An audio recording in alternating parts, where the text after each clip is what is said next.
what tips would you have for leaders? So leadership is really complex and it's very multifaceted. And every level of leadership, you actually have to learn new skills and new behaviors and spend your time on different things. And so what I've done is I've broken down leadership into three pillars of leadership success. Mm, So the first tip I have for leaders is that first leadership pillar is know yourself. The second one is manage your team. And the third one is lead your business. So tip for that first pillar of know yourself, understand your strengths and weaknesses, and then hire people on your team to close the gaps. You can't develop all your weaknesses. So hire really smart people who have a strength, which closes the gap on your weakness. A tip for that second pillar of manage your team is around feedback. So you have to give both positive and constructive feedback. So positive feedback is to reinforce the behavior you want to see again. So positive feedback is not, oh, you did a great job today. Thank you. Thank you. Positive feedback is when someone goes the extra mile, give them feedback. Recognize that they've gone the extra mile. And constructive feedback, you have to give away. You have to give right away. For constructive feedback, most leaders avoid it because they don't know how to give it. And so a tip I have is really learn how to give constructive feedback. That's something that I teach the leaders that I work with all the time how to do. There's a process to give constructive feedback. And it's not something you should be afraid of. It's not based on personality. It's based on specific behaviors that you see the person doing that they need to change. And so typically, that person has a blind spot around those behaviors. They don't know that they're doing something that needs to be fixed. So if you avoid giving them feedback, they're never going to be able to fix that behavior. yes, and then if things get too out of hand and some things goes beyond your control, then it's a fire or not situation which you don't want to deal with. It's easier to fix it earlier in the stages than it is to later in the stages when things have been already cemented in place. That's a great point. And I would say the same for conflict. If you don't address a conflict situation right away, it's just going to get worse. It's just going to expand. And Yeah, so you're so right. And with both conflict and feedback, they need to be addressed right away. correct. Um, my next thing for you, Vanessa, I think it's a hard question, and you can take time to think about it if you like. Um, what is your most significant learning experience when it comes to leadership? So, my most significant learning experience when it comes to leaders is having a really bad leader myself. Mhm. So, I worked in an organization where I I'd worked there for 5 years. I had a wonderful leader, and a new person got brought into the organization. She was an external hire, and she was not a good cultural fit. And unfortunately, she was awful. She was very controlling, very power hungry. She took away all my responsibilities. She yelled at me in front of people. She was quite a bully, to be honest. And I know anyone who's had that experience knows that it's really a soul sucking experience. And so, why that was so important for me is I'd never had a really um, bad leader before. I mean, I had leaders who had issues, but I really never had a leader before that was such a bully. And what I learned as a leadership consultant coach is how important leadership is. That as a leader, you actually make or break people's experience at work. And that experience personally of having a soul sucking leader really solidified my passion for the work that I do as a leadership consultant and coach because I realized how important leaders are. You set the tone for your team and you literally make or break people's experience at work. Yeah. Um, so tell me more about that. How did that situation turn out after that? So basically, it turned out terribly. To be really honest, I had to leave the organization.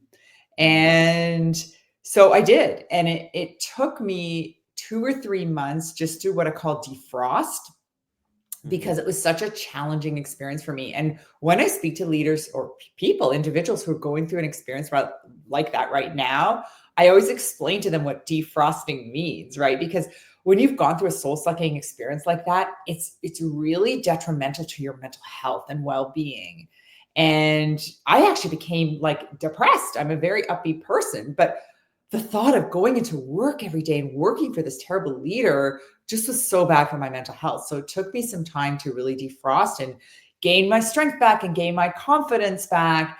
And so I always say to people, like, give yourself time to get healthy again, and think of what you learned from that experience. And what I learned is I never want to be that kind of leader, and that I'm passionate to the work that I do in facilitating leadership program and development for other people, so that under my watch, no leaders are going to be that kind of a horrendous boss. Yeah. Wow. Thank you for sharing that. There's two sides to the situation, though, and I think I want to talk about the other side now. Um, there's the employee side and the employer side. We talked about how Mm. being a better leader can and avoid those situations. But Mhm. what tips would you have for employees in that situation? Well, for sure. I mean, I was the employee in that situation. Do you mean for the business, or do you mean for the person going through it, or for the The leader? person going through it, yes. The person going through it. So I was the person going through it. And so I think that you have to always do what's best for you, and you are the CEO of your own organization. You are in control of your own career. And if that person's not leaving, you need to leave. I was recently speaking to somebody who's was in a fairly senior position at GE, General Electric, and he was leading quite a big team, and he had a terrible boss. And the question I said to him is this boss of yours ever going to leave? Do you see him moving to another organization? Do you see him moving to another department? Do you see him retiring soon? And he said, no. I said, well, so you have two choices. You either stay and you tolerate this terrible leader, or you move departments and jobs yourself. Like, those are your two choices. And so he decided to leave, and he's so much happier now. He's still within the organization, but he's moved to a different department. He loves his leader. And so you have to take charge. Like, don't stay in a situation that's detrimental to your own physical and mental health.